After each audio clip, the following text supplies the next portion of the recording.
Sa Norsu, kini atong kaagi. Sa kasing-kasing ug huna-huna, makalipay ug grabe. Kami mga iskolar, matag adlaw ug gabii. Nag-alampat sa ubos sa kahayag sa bulan sige. Sa lalong sa classroom, kami nagtuon. Sa mga libro ug tulunan, nagkalot-kalot aron makakaton. Ang mga maestro nagtudlog hamgaway sa kada Sabado gabi ang pagbasag sulay. Sa kantina, kuyog sa among pagkaon. Talay-talay sa linya, labi na sa adlaw katapusan. Pero bisan ug hago, kalipay maoy gipaningkamot.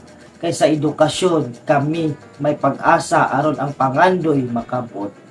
Sa klase sa matematika, gibarugan namo. Sa filosofiya, mga ideya nagdul-dul pud namo. Sa eksperimento sa sensya, kami nagdawat. Nagtuon sa kalahian sa kalibutan aron makapagpanghikayat.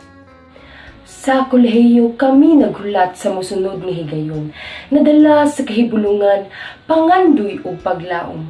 Kami mga iskalar sa pagtuon walay pahuwayan, kay ang kalampusan among gitinguhang maabtan. Norsu, ikaw among kagahapon ug karon. Tungod nimo mapasalamaton kami karon. Ikatud among garbo, puloy-anan ug paglaom. Kay tungod nimo, kami tanan magmalampuson.